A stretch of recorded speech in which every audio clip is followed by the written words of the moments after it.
Hola, ¿cómo están? ¿Cómo se sienten? Bueno, espero que bien. Vamos a hoy a introducirnos de a poco, muy brevemente, en el inconsciente. Para eso ya me ven, detrás mío tengo una pizarra que me va a acompañar en estas clases, un poco para poder contarles más fácilmente o que sea más didáctica a la hora de poder contarles sobre todo este tipo de esquemas como el que vamos a ver hoy, ¿sí? Primera y segunda tópica freudiana.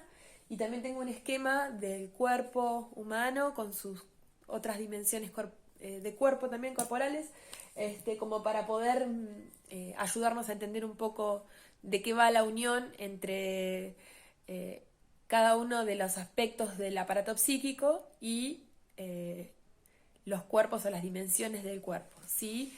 Lo vamos a ir viendo de hoy para adelante en otras clases también. Hoy vamos a hablar simplemente del inconsciente, vamos a referirnos a cómo se refirió Freud al inconsciente, tanto en la primera y en la segunda tópica, cuáles son las características, pero también vamos a ir ampliando un poco más a las nociones que actualmente tenemos de inconsciente y las cosas que se han descubierto posteriormente. Si bien Freud fue el padre del psicoanálisis y para él el inconsciente fue la piedra fundamental de su teoría, no olvidemos que ya pasaron muchos años desde que él nos dejó el legado y bueno, y estas teorías siguen avanzando y siguen creciendo y han venido muchos autores hablando del inconsciente desde otros aspectos, además del inconsciente personal del que Freud hizo mención en sus obras, ¿sí? Así que bueno, hoy vamos a empezar de a poco, por eso vuelvo a repetir brevemente, a introducirnos en la noción de inconsciente que él nos planteaba y algunas cuestiones más del inconsciente personal para en otras clases ya después ir avanzando con el inconsciente colectivo que es de Jung y otros inconscientes que vamos a ir charlando a medida que pase la cursada. Bueno, en primer término sería importante que entendamos que el inconsciente tiene un lema, ¿sí? Y ese lema es que eh, quiere algo, ¿sí? Y lo quiere cuando lo necesita. Quiere decir que eh, el inconsciente es la sede de los instintos y del deseo. Y va a buscar paulatinamente, ¿sí? Sentir placer. En realidad, si pudiéramos metaforizar su función, podríamos decir que es como una gran base de datos el inconsciente, ¿sí?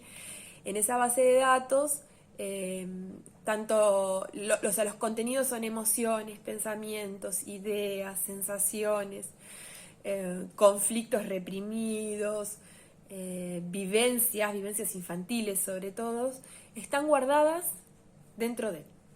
Entonces, lo más importante de entender en esto es que no salen a la superficie porque ese tipo de recuerdos, de ideas, de vivencias, de deseos, producen mucho displacer. Entonces, entendamos el displacer sobre todo como sinónimo de sufrimiento. Entonces, permanecen en el nivel inconsciente como una manera de obtener placer y de no sentir ese sufrimiento. Vamos a ir a los esquemas de a poco que yo quería que ustedes lo pudieran ver como para entender muy sencillamente la primera y segunda tópica. Del lado izquierdo vamos a encontrar, ¿sí?, la primera tópica y del lado derecho la segunda tópica, ¿sí? La primera tópica freudiana es muy sencilla, yo hoy solamente voy a hablar del inconsciente, pero vamos a ir avanzando y en otras clases vamos a hablar de todo el esquema, ¿sí? En la primera tópica él habla de que hay un inconsciente, un preconsciente y un consciente. El inconsciente está en un nivel, ¿sí?, profundo, ¿sí? Si vamos a la segunda tópica, él va a hablar de inconsciente por todo lo que está debajo de la línea roja, ¿sí?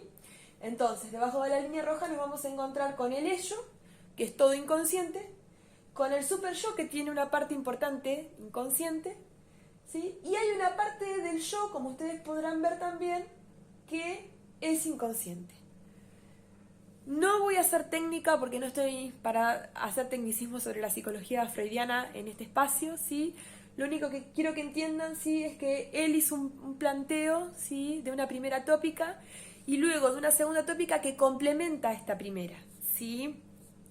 Y lo que tenemos que entender es que el inconsciente es un nivel profundo y es un nivel en donde vamos a encontrar, como yo les decía hasta recién, todos los recuerdos y todas las vivencias y los deseos y el contenido de las vivencias.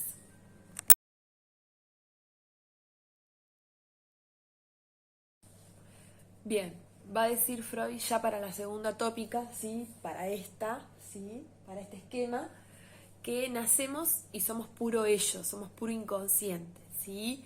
Y va a explicar que en realidad el inconsciente tiene leyes propias que lo rigen, que son muy distintas a las leyes que rigen, ¿sí?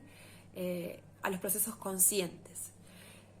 El inconsciente, para entenderlo, no tiene la misma lógica racional que uno tiene cuando uno habla de procesos conscientes, ¿sí? Es más, en el inconsciente hay muchas contradicciones, hay muchas como paradojas y hasta podríamos decir también que hay mucho desorden, ¿sí? O por lo menos no, vuelvo a repetir, no es el orden que uno podría entender que hay desde la lógica racional y consciente, ¿sí? Eh, para que entendamos un poco cuáles son las leyes que rigen el inconsciente, eh, vamos a entender al inconsciente freudiano, ¿sí? Como un inconsciente atemporal, ¿sí? Esto es para el freudiano y para el no freudiano, ¿sí? O sea, el inconsciente siempre va a ser un inconsciente atemporal, lo que quiere decir que para el inconsciente no existe ni el pasado ni el futuro, lo único que existe es el presente, ¿sí? Vamos a entender al inconsciente también regido por el proceso primario y va a estar regido por el principio del placer. ¿A qué me refiero con proceso primario y principio del placer? Lo que va a buscar todo el tiempo el inconsciente es la gratificación, ¿sí? Y el aplacamiento de la frustración, ¿sí? Como les decía hoy, su lema es querer algo e ir por lo que necesita, ¿sí? Entonces, toda fuente de displacer, de frustración, la va a intentar evitar, ¿sí? El mecanismo es evitar sufrir. Para eso justamente lo que se intenta es reprimir vivencias, reprimir conflictos, ideas, emociones, pensamientos y demás. El pensamiento va a formar una imagen, ¿sí? Del objeto deseado. Y esa representación va a estar asociada a lo que Freud llamaba pulsiones, ¿sí? La pulsión es como el instinto, como la energía, ¿sí? Y para eso, lo que va a generar la representación del objeto deseado es justamente la gratificación, ¿sí? Bien, otra de las leyes del inconsciente, ¿sí? Es, como les decía, que no tiene ni lógica ni orden. Y vamos a entender al esquema freudiano, ¿sí? Como dentro de las dimensiones del cuerpo, me voy a correr así se ve bien, ¿sí? En el segundo cuerpo, ¿sí? Que sería el cuerpo etérico. El inconsciente, tal como lo vemos en la teoría freudiana, ¿sí? Podría corresponder en su máxima capacidad de verlos ¿sí? Correspondidos es con el segundo cuerpo. Nosotros, como yo les decía hoy, vamos a ir viendo más adelante otros esquemas de inconsciente, ¿sí? Y esos esquemas se van a corresponder con el tercer y cuarto cuerpo, ¿sí? Que sería con el emocional y con el mental, pero ya lo vamos a ir charlando, ¿sí? Así que bueno, hoy les quiero decir que el inconsciente, tal como lo plantea Freud, ¿sí? Se corresponde exactamente con el cuerpo etérico, ¿sí? ¿Qué particularidades tiene el cuerpo etérico? Y uno lo puede entender un poco más, ¿no? Cuando nosotros enfermamos, cuando nuestro cuerpo físico enferma, en realidad el que enferma primero es el cuerpo etérico, ¿sí? En un 75% se dice de las enfermedades corresponden al cuerpo etérico, que se corresponden justamente con síntomas que están relacionados con alguna cuestión inconsciente, ¿sí? Lo que hace el cuerpo etérico luego, cuando ya el síntoma está elaborado, es desplazarlo al cuerpo físico, que sería el primer cuerpo, el cuerpo que vemos y que podemos tocar. Este cuerpo etérico tiene la misma forma que el cuerpo físico, pero es como un humo, ¿sí? Si tuviéramos que poder describirlo, sería como un humo, tiene las mismas dimensiones, la misma forma, pero si pudiéramos tocarlo, su textura y verlo, ¿sí? Su textura sería como un humo, ¿sí? Bueno, este cuerpo etérico, sí, es el cuerpo que se corresponde con el inconsciente freudiano, como les decía. Es el cuerpo más sugestionable.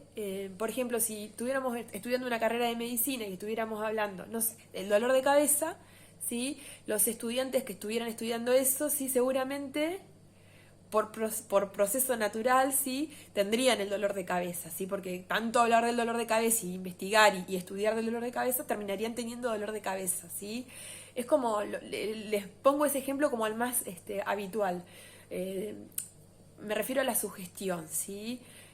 Justamente por eso, sí, es una de las cosas que más nos hace asociarlo con el inconsciente. Bien,